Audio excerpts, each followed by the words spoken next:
तो आज हम लोग गलेशियंस का गलातियों की पत्री का तीसरा अध्याय कुछ देखेंगे, कुछ स्टडी करेंगे परमेश्वर की आत्मा के द्वारा। तो ये चैप्टर चालू होता ही है तो ऐसे जैसा बच्चों से बात करता है कोई पिताजी, वैसा बात हो रहा है। पढ़ेंगे दिलीप भाई।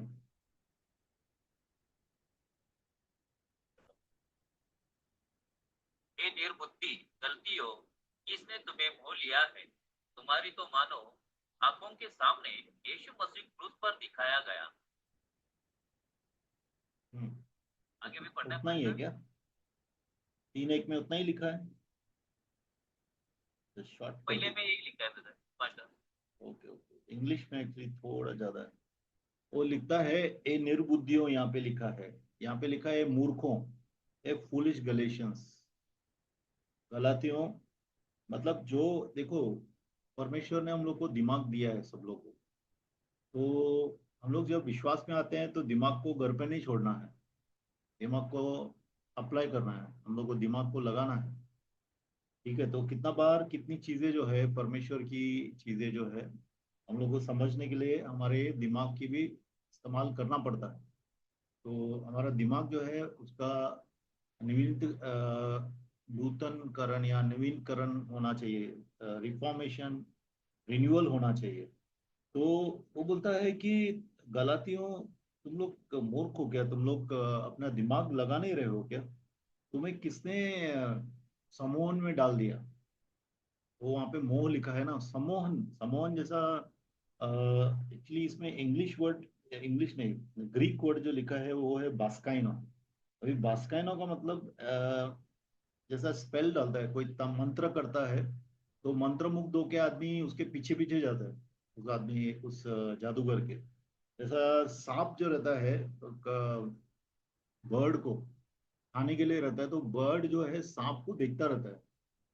पक्षी सांप को देखता रहता है और उसको मालूम ही नहीं पड़ता है कि क्या है, ये कौन सी चीज है। उसको बहुत अच्छी लगता है सांप, और उसका मुंह में फंस जाता है।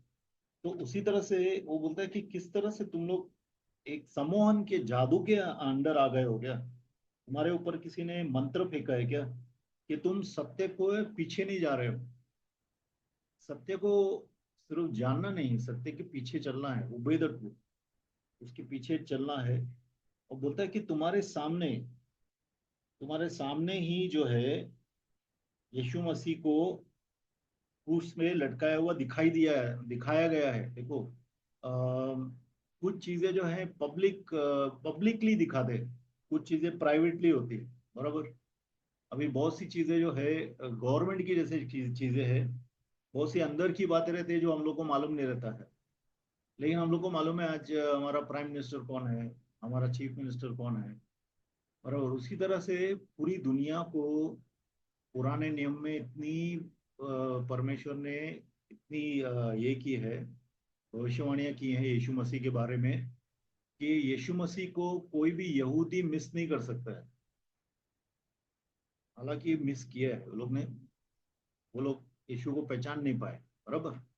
यहूदी लोग यीशु को पहचान नहीं पाए, लेकिन यीशु के बारे में क्रूस पे जाएगा, हमारे ऊपर, हमारे लिए मारा जाएगा, ये सब चीजें जो है लिखी हुई है, वचन में क्लियरली लिखी हुई है।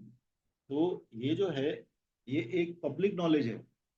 पब्लिक नॉलेज मीन्स हर एक को, जहाँ हर एक को मालूम है, हर एक यहूदी को मालूम है कि क्रूस पे मरने वाला है जो यह आएगा, परमेश्वर का मेमना, परमेश्वर का जो मसीहा हमारे लिए भेजा जाएगा, वो क्रूस पे मारा जाएगा। और क्रूस पे मरा भी, उसके बाद भी वो लोग ने विश्वास नहीं किया। और यहाँ पे कुछ लोग गलातियों के, जो गलातियों में रहते हैं, गलातियों प्रदेश में जो लोग रहते हैं, वो विश्वास में आने के बाद फिर से वो कानून मानना चाहते हैं। तो इसके लिए वो बहुत गुस्से में आ रहे हैं। बोलते हैं तुम्हारे सामने ही तो पता है कि यीशु मसीह को तुम्हारे सामने दर्शाया गया अच्छी तरह से कि वो क्रूस पे चढ़ा है। यीशु मसीह क्रूस पे चढ़ा है। ठीक है, ये आप लोग को ना, ये बहुत ही इंपॉर्टेंट चीज है समझने के लिए। अगर आपको सक्सेसफुल मसीह जीवन जीना है, क्रिस्त क्रिस्त में अगर आपको आनंदित रहना है और अच्छा सक्सेसफुल जीवन जीना है यीशु मसीह में, तो आपको गलतियों को अच्छी तरह से समझना बहुत जरूरी है। हम लोग को रोज गलतियों में जीना बहुत जरूरी है, गलतियों की पत्री में। क्योंकि गलतियों की पत्री जो है हमारे क्रिश्चियन जीवन को बताती है कि किस तरह से हमारा जीवन होना चाहिए। ठीक है। आयत 2 पढ़ेंगे। मैं तुमसे केवल यह जानना चाहता हूँ कि तुमने आत्मा को क्या व्यवस्था के कामों से या विश्वास के समाचार से पाया। व्यवस्था के काम से देखो, जो कानून है, अभी कानून का मतलब क्या है?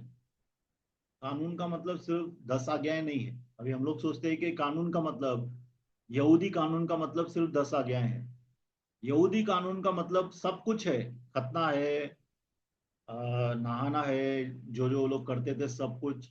अ, जो बकरी बकरी नहीं, बकरा मेंढा जो भी जिसका बलि देते थे, वॉशिंग, सेरेमोनियल क्लीनिंग, मतलब जो भी जो नहाते थे और जो जो बलियां देते थे, जो जो टाइल्स ऑफरिंग वगैरह जो भी करते थे, हर एक रिचुअल को मानना पड़ेगा। कानून में वो सब आता है। तो कानून जो है हमें पवित्र आत्मा नहीं दे सकता है। कानून हमें पवित्र आत्मा नहीं दे सकता है। कानून हमें परफेक्ट नहीं बना सकता है। क्योंकि कानून से हम लोग हर साल, वो लोग यहूदी लोग हर साल, हर महीने कितने लोग करते थे वही चीजें बार बार करते थे। क्योंकि लोगों का जो विवेक है वो विवेक साफ नहीं होता था। लोग वही काम पाप करते थे, फिर जाके बलि चढ़ाते थे, फिर पाप करते थे, फिर बलि चढ़ाते थे, शुद्ध रह ही नहीं पाते थे। तो कानून जो है आदमी को परफेक्ट नहीं बना सकता है, मुकम्मल नहीं बना सकता है, ये ध्यान रखें।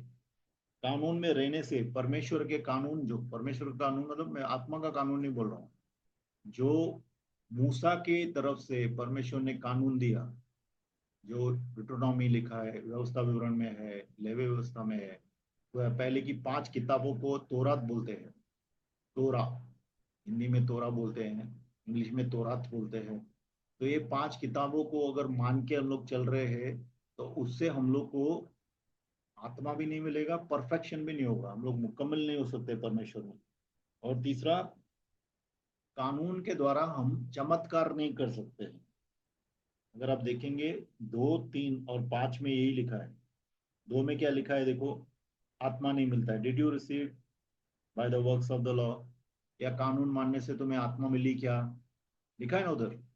या कानून मानने से तुम्हें आत्मा मिला है क्या, 2 में। 3 में लिखा है कि अभी तुम पवित्र आत्मा में चले थे, अभी तुम ओके, पढ़िए तीसरा। क्या तुम ऐसे निर्बुद्धि हो कि आत्मा की रीति पर आरंभ करके अब शरीर की रीति पर अंत करोगे। हाँ, शरीर के कामों में परफेक्ट होके कोई भी आदमी परफेक्ट नहीं होता है।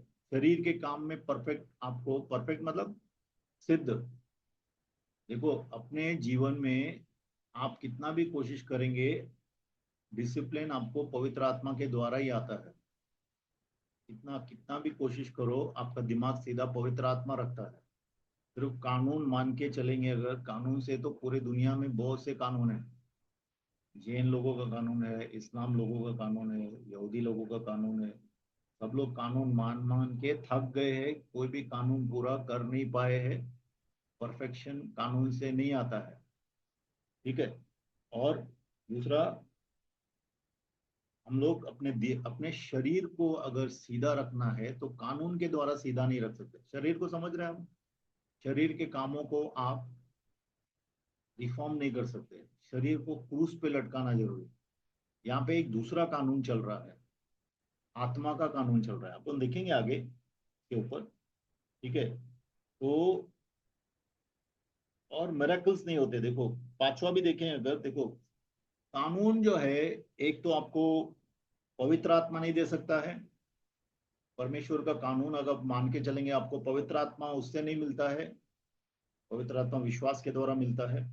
दूसरा, पवित्र आत्मा आपको परफेक्ट बनाता है, कानून आपको परफेक्ट नहीं बनाता है। आपको लिखी हुई चीजें जो है, झूठ नहीं बोलना, चोरी नहीं करना, हत्या नहीं करना, ये सब आप सिर्फ मान के चलेंगे तो उससे आप परफेक्ट नहीं होते। उससे आप मुकम्मल या संपूर्ण नहीं होते हैं। तीसरा, पांचवा देखिए, पांचवा नंबर, 3, 5।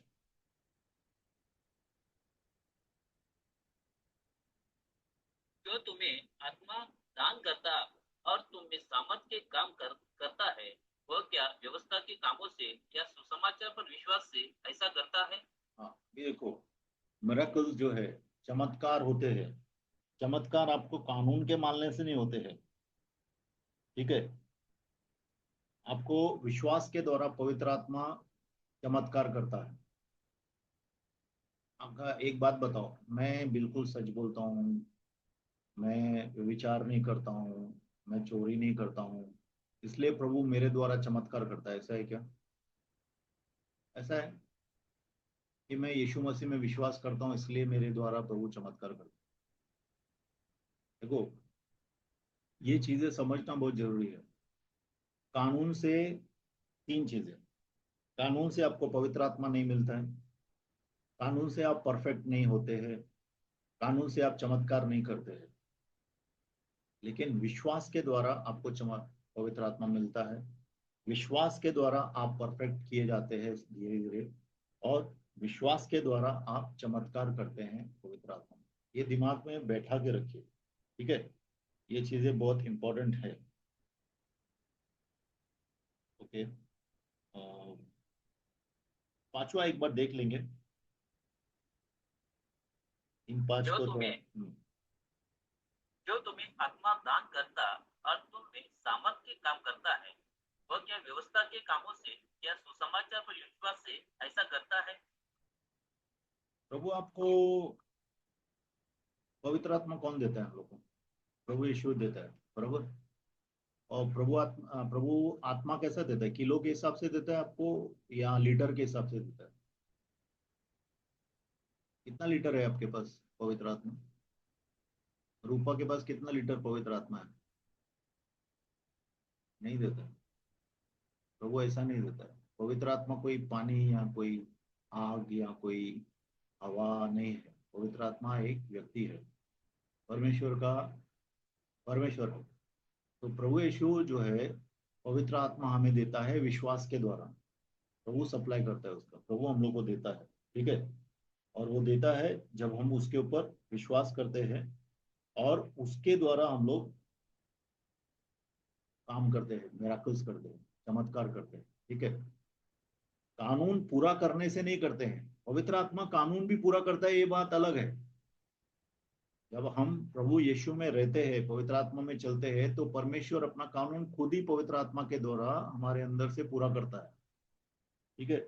इसके लिए आप एक जगह लिखा है कि जो पवित्र आत्मा में चलाए जाते हैं उसके ऊपर कोई कंडमनेशन नहीं है, उसके ऊपर कोई दोष नहीं है, क्योंकि वो लॉ के बाहर आ जाते हैं, ठीक है। अभी हम लोग एक बहुत ही इंटरेस्टिंग चीज देखेंगे। छठा पढ़िए। अब्राम ने अब्राम ने तो परमेश्वर पर विश्वास किया और यह उसके लिए धार्मिकता गिनी गई। हाँ, अभी अगर उत्पत्ति 15:6 पढ़ेंगे तो वैसे ही लिखा है। उत्पत्ति 15:6 निकालेंगे।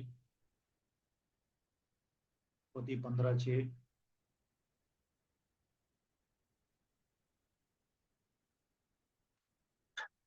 है उधर उत्पत्ति 15:6।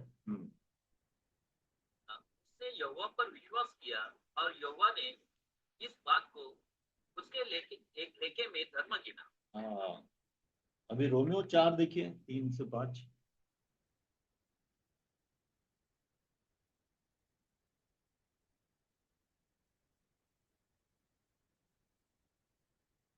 रोमियो 4, 3 से 5।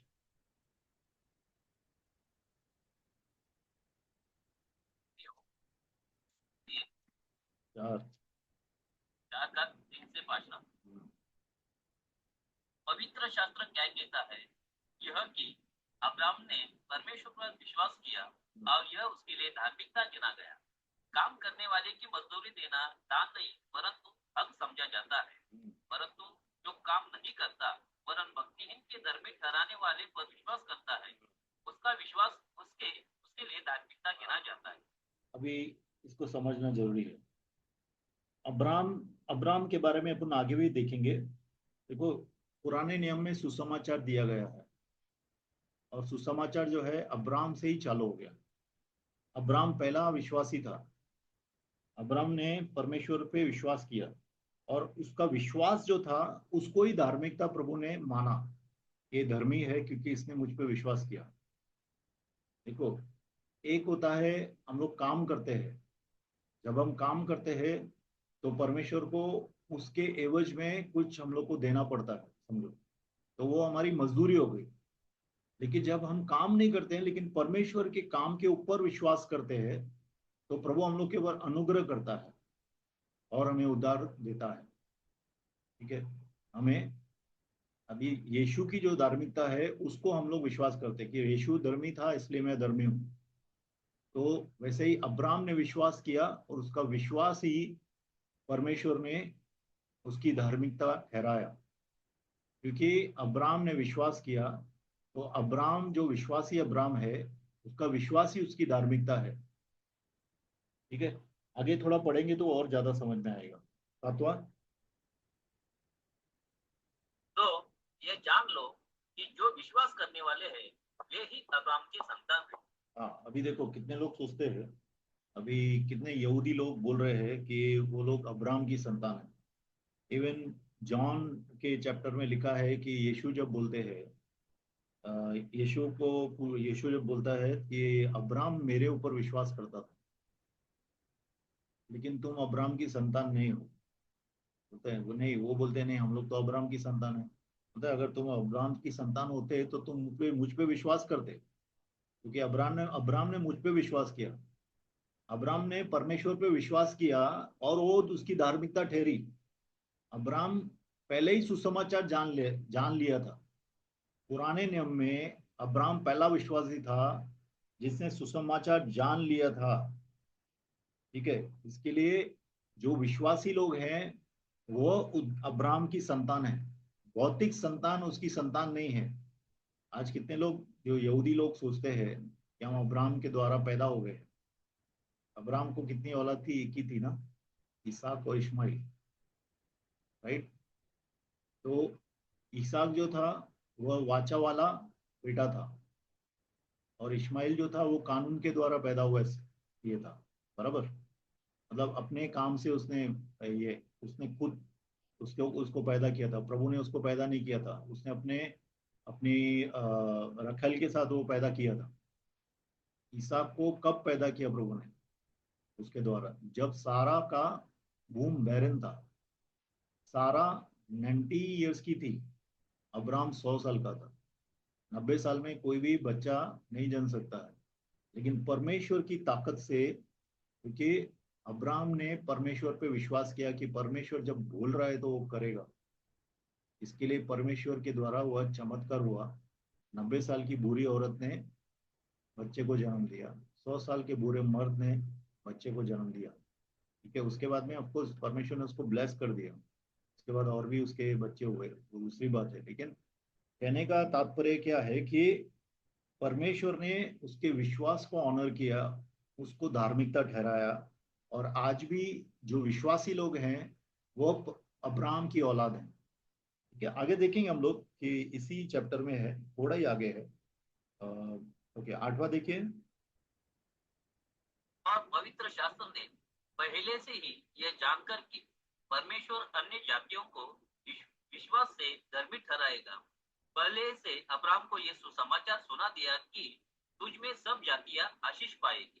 देखो, अभी अब्राहम को विश्वास के द्वारा परमेश्वर ने चुना, कानून के द्वारा नहीं चुना। कानून तो बाद में आया। तो यहाँ पे लिखा है कि परमेश्वर बोलता है कि तेरे विश्वास में, तेरे द्वारा पूरे जगत की जातियां आशीषित होंगी। मतलब जैसे तू विश्वास के द्वारा उद्धार में आया है, वैसे ही बहुत ही अन्य जातियां तेरे जैसे ही विश्वास के द्वारा उद्धार में आएंगी। परमेश्वर ने पहले ही बोल दिया। ये प्रोफेसी आई है कानून देने से पहले। विश्वास कानून के पहले ही आ गया।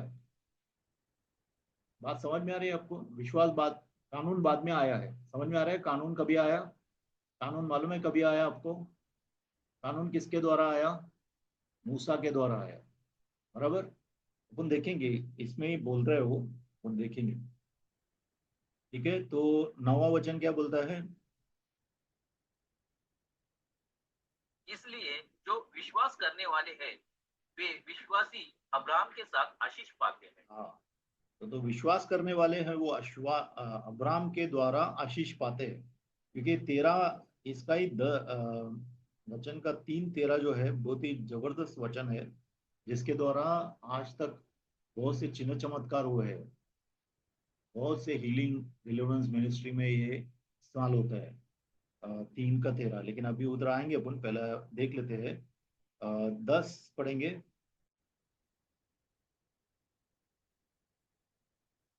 इसलिए जितने लोग व्यवस्था के कामों पर भरोसा रखते हैं वे सब शाप के अधीन हैं, क्योंकि लिखा है, जो कोई व्यवस्था की पुस्तक में लिखी हुई सब बातों के करने में स्थिर नहीं रहता वह शापित है। अभी एक बार आप बोलते कि मैं कानून मानूंगा, मैं परमेश्वर के कानून में चलूंगा, जो लिखा हुआ कानून है, तो फिर आपको पूरा कानून मानना पड़ेगा, हर एक चीज माननी पड़ेगी, हर एक नुक्ता मानना पड़ेगा, हर एक लाइन माननी पड़ेगी। सिर्फ 10 आ गया है नहीं, सब कुछ मानना पड़ेगा। वो पीरियड्स में क्या होता है, और सुअर नहीं खाते हैं, ये नहीं करने का, वो नहीं करने का, ठीक है। बच्चा पैदा हो गया तो इतना दिन ऐसा रहना चाहिए, वैसा करना चाहिए, वो सब आपको कानून पूरा का पूरा, लेविटिकस, ड्यूटोनॉमी, व्यवस्था विवरण, पांचों के पांच किताब मानने पड़ेंगे आपको, एक एक चीज माननी पड़ी। और कहीं पे भी आप चूक गए तो आप अधर्मी हो गए, ठीक है। आपने, और ये सब लोग को मालूम था कि ये कानून कोई पूरा कर ही नहीं सकता, और जो कानून पूरा नहीं करेगा वो शापित है, क्योंकि लिखा है शापित है जो इन सब बातों को करता नहीं रहे। एक बार नहीं करना है, करता रहना है, क्योंकि कानून में जो भी लिखा है वो सब पूरा करना पड़ेगा। एक बार आप कानून को चूज करते हैं, आप सोचते हैं कि परमेश्वर के कानून में ही चलूंगा, जो लिखा हुआ कानून है, तो फिर आपको कानून पूरा मानने का है।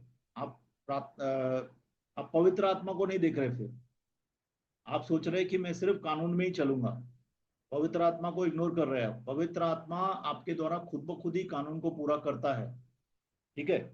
आगे जाएंगे 11। और व्यवस्था का विश्वास से कोई संबंध नहीं, क्योंकि जो उनको मानेगा वह उसके कारण जीवित रहेगा। ठीक है, तो अभी यहाँ पे क्या लिखा है, कानून के द्वारा कोई भी खुद को जस्टिफाई नहीं कर सकता है, खुद को धर्मी नहीं ठहरा सकता है परमेश्वर के सामने, ये सीधा है, क्योंकि कोई भी कानून पूरा कर नहीं सकता है, ठीक है। इसके लिए परमेश्वर का वचन कहता है कि जो धर्मी लोग हैं वो विश्वास के द्वारा जिएंगे, the just shall live by faith. जो धर्मी लोग हैं वह विश्वास के द्वारा अपना जीवन व्यतीत करेंगे, ठीक है। अब 12 देखेंगे। 12 पढ़ना है। जी। मैं 11 नहीं पढ़ा था। पर व्यवस्था का विश्वास से कोई संबंध नहीं, क्योंकि जो उनको मानेगा वह उनके कारण जीवित रहेगा।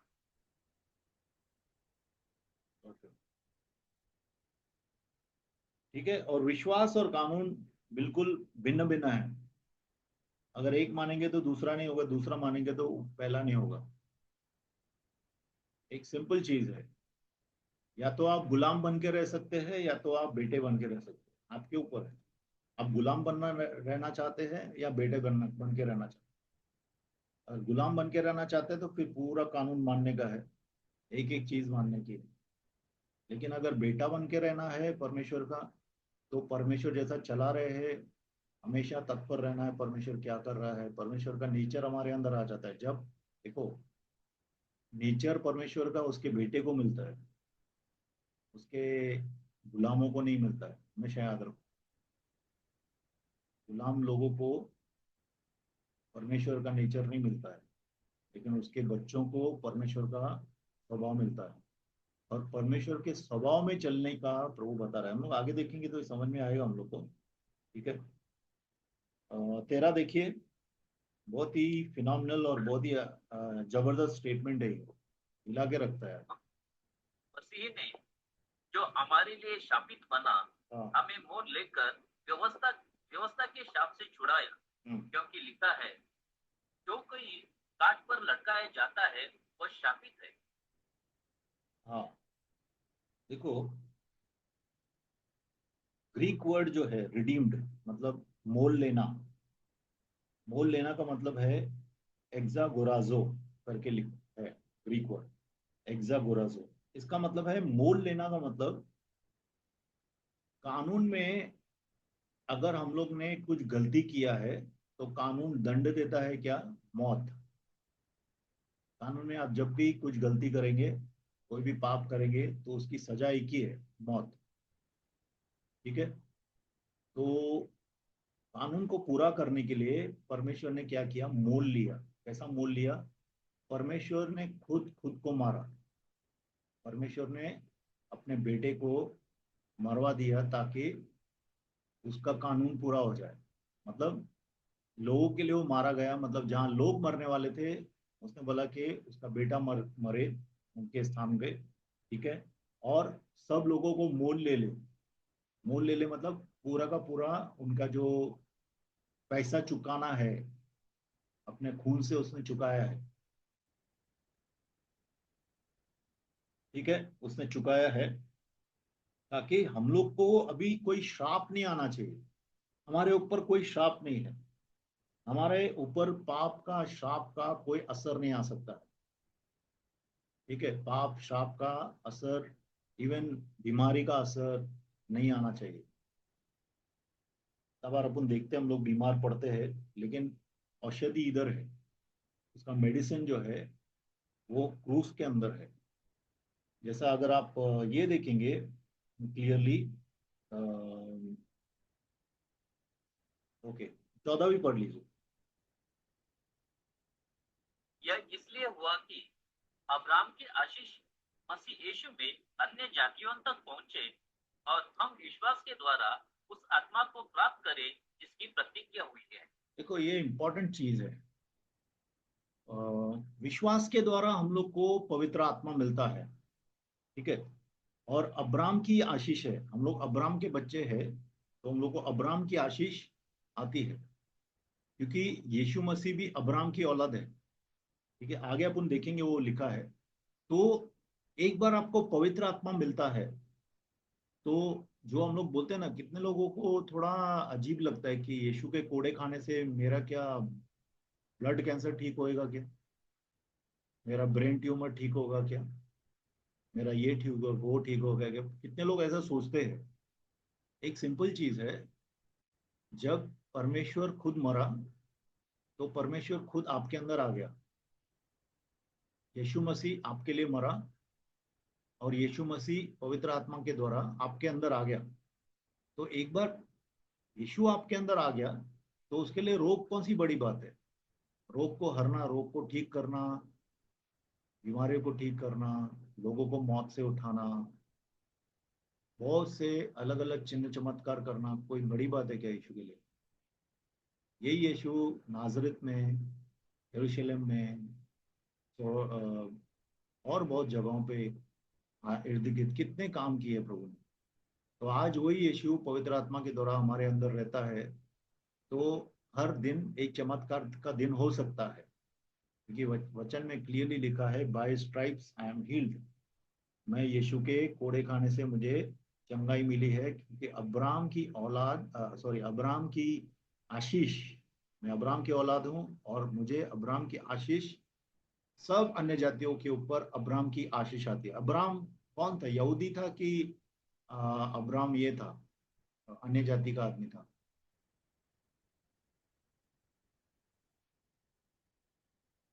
यहूदी। अन्य जाति था, मूर्ति पूजक। अन्य जाति का था। वहां से तो चालू हो गया। पहला पहला लोग, पहले पहले इंसान जो प्रभु ने बुलाया था, बाहर किया था, वो अब्राम था। अब्राम मूर्ति पूजक था। जब वो तेरह के साथ रह रहा था, अपने चाचा के साथ, चाचा और एक उसका जो लूत, और तीनों रहते थे, तो वो मूर्ति पूजकों के बीच में रहता था। प्रभु ने वहां से उसको बाहर निकाला। तो क्या प्रभु बता रहे हैं कि मैं अन्य जाति को विश्वास के द्वारा बचाया है? वैसा ही अन्य जाति जैसे अब्राहम को बचाया है, वैसा ही आज के समय में जो सुसमाचार है सब अन्य जातियों को प्रभु बचा रहा है अब्राहम के विश्वास के द्वारा। कानून तो बाद में आया, के बाद में कानून आया, अपन देखेंगे इसमें ही लिखा हुआ है एक्चुअली। 15 वचन देखिए। हे भाइयों, मैं मनुष्य की रीति पर कहता हूँ, मनुष्य की वाचा भी जो पक्की हो जाती है, तो न कोई उसे टालता है और न उसमें कुछ बढ़ाता है। हाँ, ये देखो जैसा न्यू टेस्टामेंट या ओल्ड टेस्टामेंट, वाचा, ठीक है, वाचा का मतलब है विल, वसीयत। अभी एक बार कोई वसीयत लिख के जाता है और उसने वसीयत जो लिख दी और वो आदमी मर जाता है, तो उसकी वसीयत बदली होती है क्या? कोई बदली कर सकता है उसकी वसीयत? नहीं कर सकता।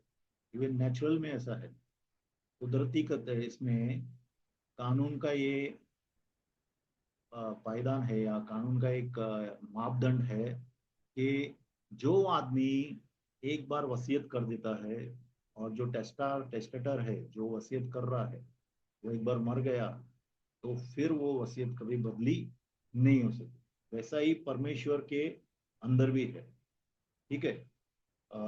16 देखेंगे। तो प्रतिज्ञा ये अब्राम को और उसके वंश को दी गई। वह यह नहीं कहता वंश को, जैसे बहुतों के विषय में कहा, पर जैसे एक के विषय में की, तेरे वंश को, और वह मसीह है। हाँ, अभी अब्राम और उसके वंश को, अभी ये वंश वहां पे क्लियरली लिखा नहीं है, इंग्लिश में बहुत क्लियरली लिखा है सीड। सीड मतलब बीज। अब्राम का एक ही बीज मतलब क्राइस्ट यीशु मसीह।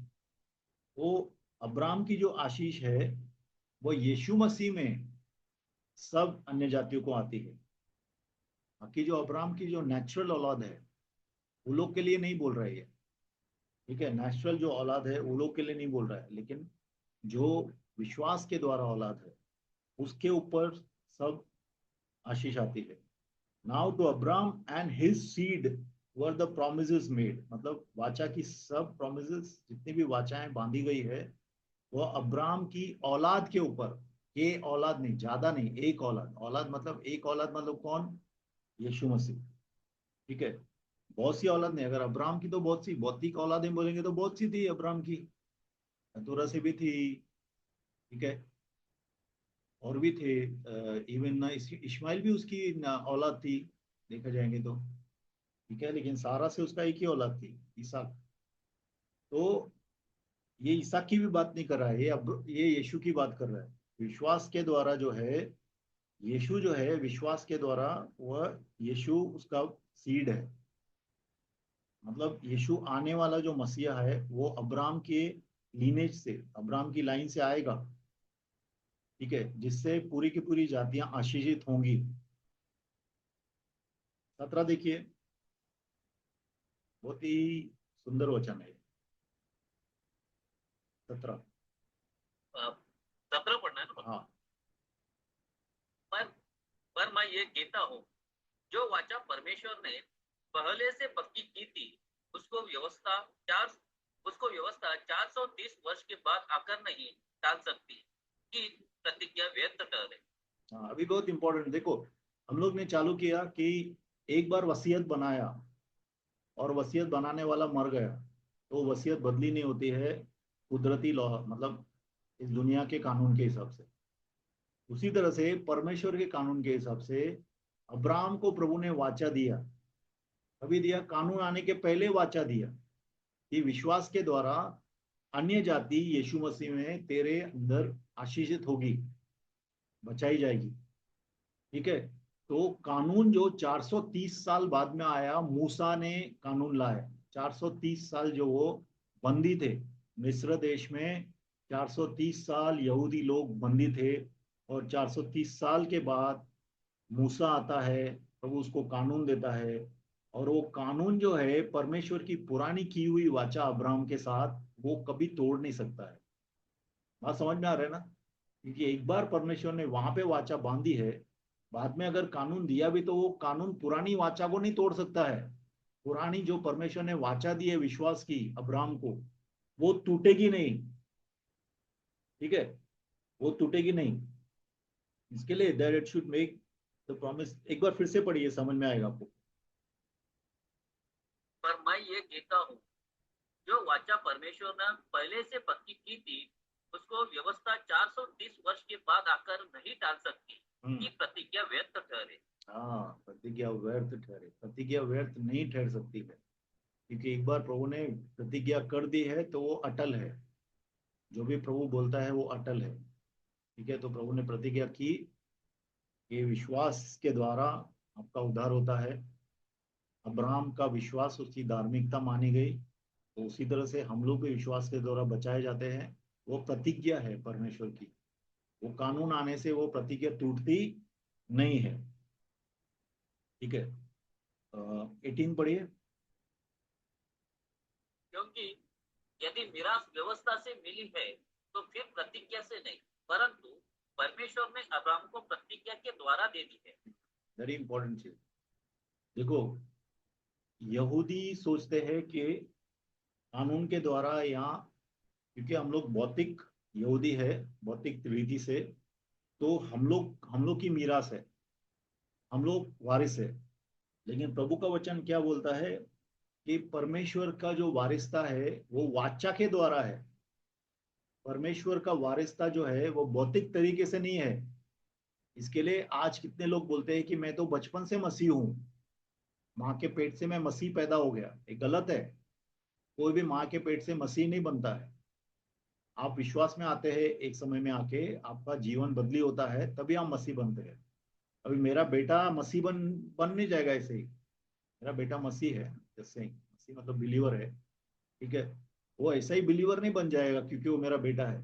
जब वो खुद पश्चाताप करेगा, विश्वास करेगा, नया जन्म प्राप्त करेगा, तो वो विश्वासी है।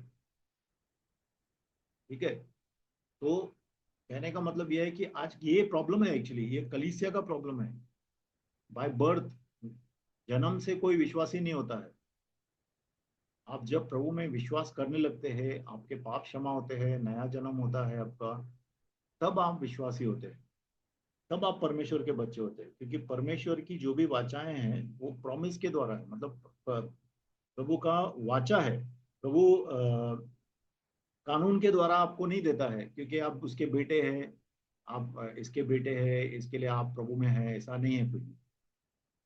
समझ में आ रहा है ना सब लोगों को? Yes, Yes, sir. yes. Okay, 19 देखेंगे। तब फिर व्यवस्था क्यों दी गई? वह तो अपराधों के कारण बाद में दी गई कि उस वंश के आने तक रहे जिसको प्रतिज्ञा दी गई थी, और वह स्वर्गदूतों के द्वारा एक मध्यस्थ के हाथ ठहराई गई। 20 भी पढ़िए। मध्यस्थ तो एक का ही नहीं होता, परंतु परमेश्वर एक ही है। अभी फिर इसका जरूरत क्या है? कानून क्यों दिया गया? आप लोग सोच सकते हैं ना, कानून का जरूरत ही नहीं था तो कानून क्यों दिया गया? देखो, कानून इसके लिए दिया गया कि लोगों को मालूम पड़े कि कानून कानून अपन पूरा नहीं कर सकते। कानून हम लोग को बताता है, हम लोग को लीड करता है, हम लोग को बताता है कि परमेश्वर की जरूरत है, हम लोग को मसीहा की जरूरत है। हम लोग खुद कानून को पूरा करके कुछ नहीं कर पाएंगे, कर ही नहीं पाएंगे, कानून पूरा ही नहीं कर पाएंगे। तो कानून को प्रभु ने वहां पे रखा है ताकि कानून के द्वारा हम जब पाप करेंगे तो हम लोग को समझ में आएगा कि मसीह की जरूरत है, हमें मसीह के खून की जरूरत है। ठीक है, तो मसीह जब तक आता नहीं है तब तक सब लोगों को कानून के अंदर रखा गया ताकि लोगों को मालूम पड़े कि कानून में वो कितने मजबूर है। उनको ऐसे मनुष्य की जरूरत है जो परमेश्वर के द्वारा भेजा गया है। ठीक है, जो हमें इस कानून से बचाएगा और परमेश्वर से मिलाएगा भी। और ये जो कानून अगर आप देखेंगे मूसा के किताबों में, जब ये बताता है तो स्वर्गदूतों के द्वारा ये दिया गया था। ये कानून जो है वो स्वर्गदूतों के द्वारा दिया गया था। और मीडिएटर जो था उस वक्त मूसा था। बराबर, मीडिएटर जो था मूसा था। मीडिएटर मतलब मध्यस्थ मूसा था। मूसा लेके आए। मूसा जो है परमेश्वर और लोगों का बीच में मध्यस्थ था। ठीक है, लेकिन इस समय जो अभी हम लोग का मध्यस्थ है वो खुद परमेश्वर ही है। देखो, पिता के सामने मध्यस्थी कर रहा है पुत्र, ठीक है, पवित्र आत्मा हमारे द्वारा मध्यस्थी करा रहा है। ये चीजें आपको हम लोग को समझने की जरूरत है कि यहाँ पे मध्यस्थी भी परमेश्वरी है, और मध्यस्थी करने वाला मध्यस्थ कर जिसको कर रहा है वो भी परमेश्वर है, लेकिन सिर्फ पोजीशन अलग है। पिता को मध्यस्थी कर रहा है पुत्र हमारे लिए, ठीक है। यहाँ पे इसके लिए लिखा है कि मध्यस्थ तो दो जन को होता है ना, मध्यस्थ तो एक को नहीं करता है मध्यस्थी, वो दो जन का करता है। कभी बीच में गैप में खड़ा रहता है, बीच का मध्यस्थ मतलब बीच में खड़ा रह के दोनों का सुलह कराता है। लेकिन परमेश्वर तो एक है। यहाँ पे क्यों लिखा है परमेश्वर एक है? क्योंकि यीशु ही मध्यस्थी हमारा करा रहा है, और यीशु और पिता एक ही है, पावर में, डिविनिटी में, बराबर। इसके लिए यहाँ पे लिखा है ऐसा। समझ में आ रहा है बात को ना? ओके ओके, 21 पढ़ेंगे। तो क्या व्यवस्था परमेश्वर की प्रतिज्ञाओं के विरोध में है? कदापि नहीं, क्योंकि यदि ऐसी व्यवस्था दी जाती तो जीवन दे सकती, तो सचमुच धार्मिकता व्यवस्था से होती। देखो, अभी फिर हम लोग सोचते हैं, फिर इसका मतलब क्या? जो वाचा रहती है, जो परमेश्वर के प्रोमिसेस हैं, वाचाएं हैं, वो कानून के खिलाफ है क्या? परमेश्वर का कानून और परमेश्वर की वाचाएं एक दूसरे के विरुद्ध है क्या? हम लोग ऐसा सोच सकते हैं ना? ऐसी बात नहीं है, ठीक है, ऐसी बात नहीं है। लेकिन परमेश्वर का वचन क्या बोलता है कि कानून मान के जो सच्ची धार्मिकता है वो नहीं आती है। अभी देखो, फॉर एग्जाम्पल, समझने की बात है। समझो एक आदमी बाहर से व्यभिचार नहीं करता है, तो लोगों के सामने वो व्यभिचारी नहीं है, बराबर, एकदम शरीफ आदमी, सीधा चलता है। लेकिन उसका दिल कैसा है वो कौन देख सकता है? सिर्फ परमेश्वर देख सकता है। तो कानून के हिसाब से, लोगों के हिसाब से तो वो बहुत धर्मी है, बहुत सीधा है, बट परमेश्वर जब उसका अंदर से देखता है तो बोलता है ये तो बहुत खतरनाक आदमी है अंदर से। हाँ, इसके लिए प्रभु फारिसी को क्या बोलता है? अरे सफेद पुती हुई कब्रों, कि बाहर से एकदम सफेद है, अंदर से तो गंदा बास आता है। तो इसके लिए परमेश्वर बोलता है कि कानून जो है उससे सच्ची धार्मिकता नहीं आती, अंदर की धार्मिकता कानून से नहीं आ पाएगी, ठीक है। अंदर की धार्मिकता कानून से नहीं आ पाएगी, ऐसा परमेश्वर बोलता है। आगे पढ़ेंगे।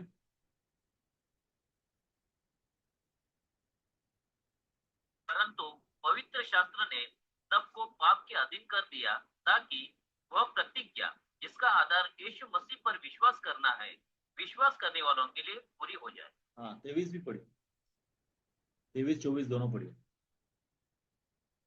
पर विश्वास के आने से पहले व्यवस्था की अधीनता में हमारी रखवाली होती थी, और उस विश्वास के आने तक जो प्रकट होने वाला था, हम उसी के बंधन में रहे। इसलिए व्यवस्था मसीह तक पहुंचाने के लिए हमारी शिक्षक हुई है कि हम विश्वास से धर्मी ठहरे। हाँ, देखो, अभी क्लियरली समझ में आ जाता है कि प्रभु ने क्यों रखा, व्यवस्था को क्यों रखा, प्रभु ने कानून को क्यों रखा। क्योंकि हम लोग को कानून इसके लिए रखा ताकि हम सब लोग को मालूम पड़े कि हम लोग सब पापी है, प्रभु के सामने कोई भी धर्मी नहीं है। अगर कानून को मान के देखेंगे अपन, तो सब के सब पापी है। कोई भी एक आदमी भी बोल नहीं सकता है कि मैं पापी नहीं हूँ। बड़े से बड़े बिशप हो, सीनियर पास्टर्स हो, प्रोफेट्स हो, कोई भी हो, अगर कानून में वो लोग बोलेंगे कि मैं कानून के द्वारा मैं धर्मी हूँ, तो वो झूठ बोल रहे हैं। कानून के द्वारा कोई भी धर्मी नहीं बन सकता है। तो कानून हम लोग को क्या बताता है? हम लोग को बताता है कि हम लोग पापी है। इसके लिए हम लोग को यीशु मसीह का जरूरत है। कानून हम लोग को तब तक रखे हुए था जब तक कि यीशु प्रकट नहीं हो जाते। यीशु के प्रकट होने के बाद कानून को प्रभु ने हटा दिया, ठीक है। अभी यहाँ पे जैसा लिखा है, ट्यूटर, ट्यूटर मतलब शिक्षक, शिक्षक लिखा है ना वहाँ पे 24 में। हाँ भाई साहब, हाँ, तो अभी ग्रीक में इसका वर्ड है पाइडागोरल, पाइडागोगस। ठीक है, ठीक है। पाइडागोगस मतलब क्या है? जो सर्वेंट रहता है, एक नौकर रहता है, जैसा कोई आया है, ठीक है, स्ट्रिक्ट आया है, जिसको कोई बच्चा ऐसा पटा नहीं सकता। वो हमेशा हमारी निगरानी करते हैं कि हम कुछ गलत तो नहीं कर रहे हैं, कहीं गलत जगह तो नहीं जा रहे हैं, हम बियर बार में तो नहीं जा रहे हैं, हम लोग ड्रग्स तो नहीं ले रहे हैं, हम लोग झूठ तो नहीं बोल रहे हैं। तो ऐसा प्रभु ने कानून को एक आया के जैसा हम लोग के ऊपर बिठाया, ताकि हमारी देखभाल कर सके तब तक जब तक यीशु नहीं आते। एक बार यीशु आ गए तो प्रभु ने बोला आया को बाय बाय, अभी आया का जरूरत नहीं है, क्योंकि खुद मालिक आ गया है देखने के लिए। और मालिक जो है सिर्फ बाहर से नहीं, मालिक अंदर आ गया है, पवित्र आत्मा हमारे अंदर आ गया है। और वह हम लोग को अभी सिखाता है। इसके लिए ट्यूटर का कब तक जरूरत है? ट्यूटर हम लोग को, कानून हम लोग को परमेश्वर की तरफ लीड करना चाहिए, यीशु की तरफ वो इशारा करना चाहिए। कानून इसके लिए रखा गया है कि वो यीशु की तरफ हमें इशारा करे कि इसके ऊपर विश्वास कर, तो तेरा पूरा कानून खुद ब खुद ही पूरा हो जाएगा। क्योंकि यीशु खुद बोलता है कि मैं कानून को पूरा करने के लिए यहाँ आया हूँ। तो यीशु ने कानून पूरा किया है, ठीक है, यीशु ने पूरा कानून पूरा किया है। इसके लिए जो यीशु पे विश्वास करता है वह जस्टिफाइड है। वह जस्टिफाइड मतलब उद्धार हुआ है उसका, वो छुड़ाया गया है, वो पापों से छुड़ाया गया है, जस्टिफाइड है। ठीक है, विश्वास के द्वारा वो जस्टिफाइड है। तो अब 25 देखिए। परंतु जब विश्वास आ चुका हाँ, तो हम अब शिक्षक के अधीन न रहे। हाँ, अभी विश्वास आ गया है ना, अभी विश्वास के द्वारा द्वारा चले। अभी हम लोग को शिक्षक की जरूरत नहीं है, क्योंकि विश्वास आ गया है। देखो, विश्वास के द्वारा हम लोग पवित्र आत्मा में चलते हैं। पूरा दुनिया को पवित्र आत्मा समझ में ही नहीं आएगा कौन है। ठीक है, उनको लगेगा ये क्या बात करते हैं, कौन पवित्र आत्मा? कि दुनिया पवित्र आत्मा को जानता नहीं है और मानेगा भी नहीं और सुनेगा भी नहीं। लेकिन परमेश्वर के बच्चे ही सिर्फ पवित्र आत्मा को सुन के चलते हैं। ठीक है, अभी देखेंगे 26। क्योंकि तुम सब उस विश्वास के द्वारा जो मसीह यीशु पर है परमेश्वर की संतान हो। आमीन। हाँ, उस विश्वास के द्वारा हम लोग परमेश्वर की संतान है। देखो, परमेश्वर की संतान कितने लोग है ना, सिर्फ बहुत ही घमंड में आ जाते हैं और बोलते हैं अरे हाँ मैं परमेश्वर की संतान हूँ, मैं ब्लेस्ड हूँ, मैं आशीषित हूँ। लेकिन परमेश्वर की संतान का मतलब क्या है? मतलब परमेश्वर के जैसा हूँ अभी मैं, वर्शिप लेने के लिए नहीं, स्तुति आराधना लेने के लिए परमेश्वर के जैसा नहीं हूँ। लेकिन परमेश्वर का जो कैरेक्टर है, परमेश्वर झूठ नहीं बोलता है, परमेश्वर व्यभिचार नहीं करता है, परमेश्वर चोरी नहीं करता है, परमेश्वर सुस्ती नहीं करता है ना, परमेश्वर पवित्र है। तो मैं भी पवित्र रहूंगा, क्योंकि मैं परमेश्वर का बेटा हूँ, मैं उसके द्वारा उपजाया गया हूँ, विश्वास के द्वारा मेरा जन्म हुआ है परमेश्वर में। तो मेरा अगर जन्म हुआ है परमेश्वर में, तो मैं परमेश्वर की तरह चलना चाहिए। उसको बोलते हैं परमेश्वर का बेटा। ठीक है ना? प्रॉब्लम यह है कि ब्लेसिंग ब्लेसिंग ब्लेसिंग ब्लेसिंग, आशीष आशीष आशीष आशीष, बाकी वो करना नहीं है जो परमेश्वर ने अपने को बुलाया है। जो नेचर परमेश्वर का अपने अंदर होना चाहिए, वो नेचर हम लोग को नहीं चाहिए। हम लोग को सिर्फ आशीष आशीष चाहिए। अरे, उसका नेचर हमारे लिए सबसे बड़ा आशीष है। अगर उसका नेचर में हम लोग चलना चालू करेंगे ना, तो बाकी सब आशीष है ना फीका पड़ जाएगा आपके सामने। एक आदमी है समझो, बड़े से बड़ा कार को भी या बड़ा बंगले को भी उसको ज्यादा वैल्यू नहीं करता है जब परमेश्वर का नेचर उसके अंदर आता है। नहीं तो क्या होगा? देखो, परमेश्वर का नेचर हम लोग को परमेश्वर का बेटा बनाता है। और परमेश्वर का बेटा एक बार बन गए ना, तो हम लोग ऑर्फन नहीं रहते। हम लोग क्या, ऑर्फन मतलब हम लोग, ऑर्फन क्या बोलते हैं उसको, बड़ी से ऑर्फन, अनाथ अनाथ अनाथ। हाँ, अनाथ नहीं रहते हैं। अनाथ बच्चे को क्या होता है? अरे, मेरे को कोई प्रेम नहीं करता है, अरे मैं तो अकेला हूँ, अरे मैं तो ये हूँ, मैं उदास हूँ, बराबर। लेकिन परमेश्वर का बेटा हमेशा खुश रहता है। क्यों? क्योंकि परमेश्वर का बेटा हूँ मैं, परमेश्वर के साथ हूँ हमेशा, परमेश्वर का नेचर मेरे अंदर है। तो प्रॉब्लम यही है, ऑर्फन स्पिरिट क्यों आता है? क्योंकि हम लोग को परमेश्वर का बेटे का आत्मा नहीं आया, या तो फिर अपन समझे नहीं है। परमेश्वर का बेटे का आत्मा आया है लेकिन हम लोग समझे नहीं है। आज भी दुनिया में एक ऑर्फन घूम रहा है, पूरी दुनिया के अंदर एक ऑर्फन घूम रहा है। मालूम है ना कौन है एक ऑर्फन? शैतान।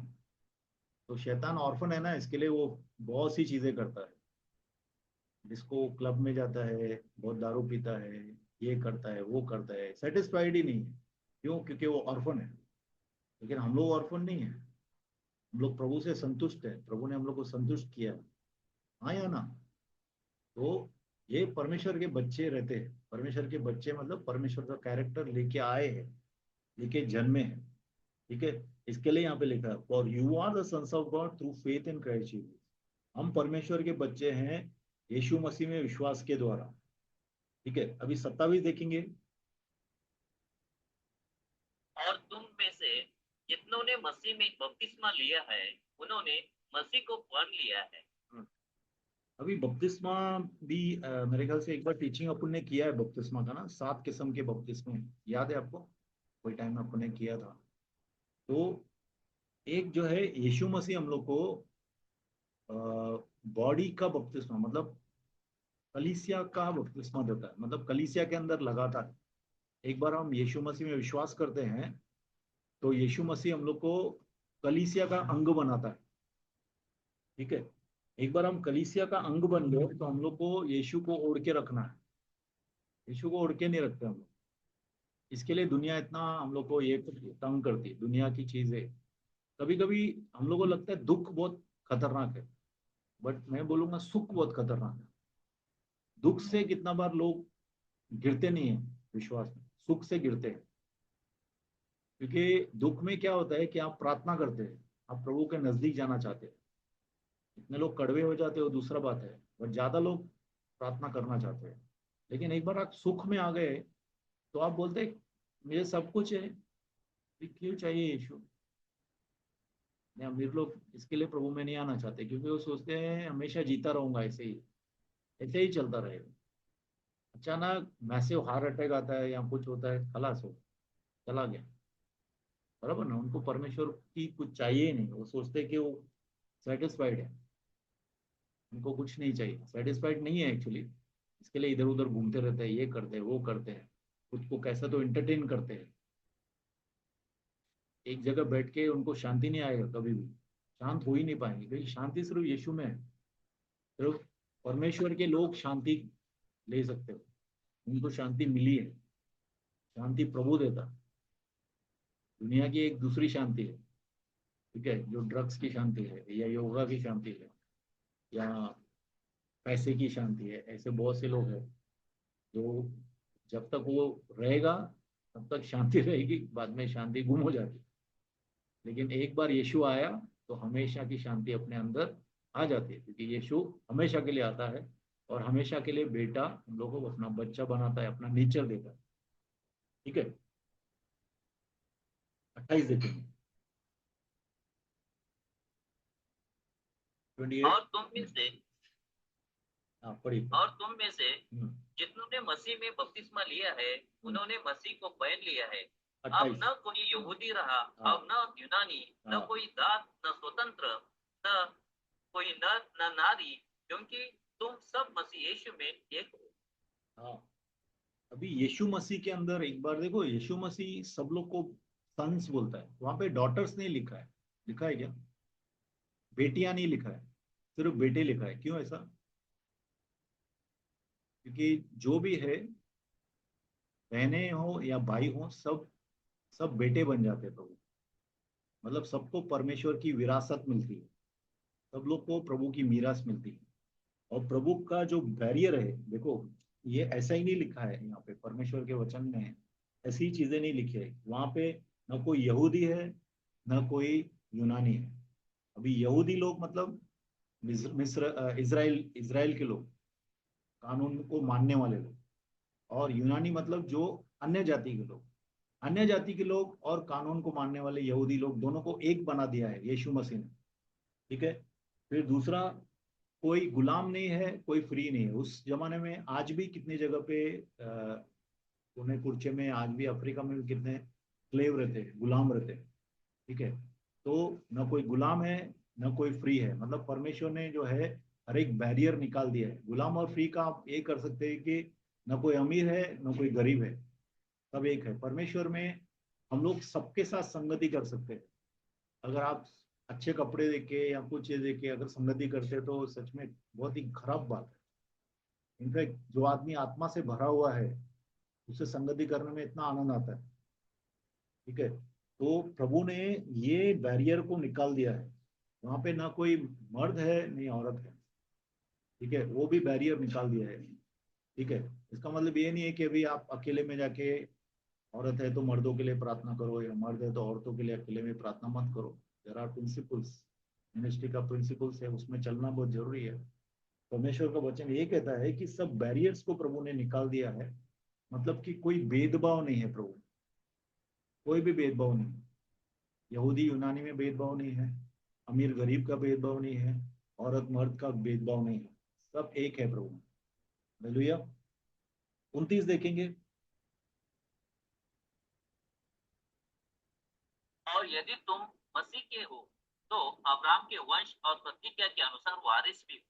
हाँ, अगर हम मसीह के हो, अगर हम मसीह में हैं तो हम अब्राहम की औलाद हैं। और अब्राहम की औलाद हैं तो वाचाएं हमारे लिए है, क्योंकि प्रभु ने वाचाएं जो दी थी वो अब्राहम को दी थी। ठीक है। अब्राहम को प्रभु ने वाचा क्या दी थी? पूरी दुनिया जगत की अन्य जाति के लोग तेरे अंदर आशीषित होंगे। और वो आशीष हमारे अंदर आता है, जो कि इसमें भी लिखा, इसी अध्याय के 14 वचन में भी यही लिखा है। अब्राहम की पूरी आशीषें हमारे ऊपर आएंगी और उसके द्वारा हम पवित्र आत्मा पाएंगे।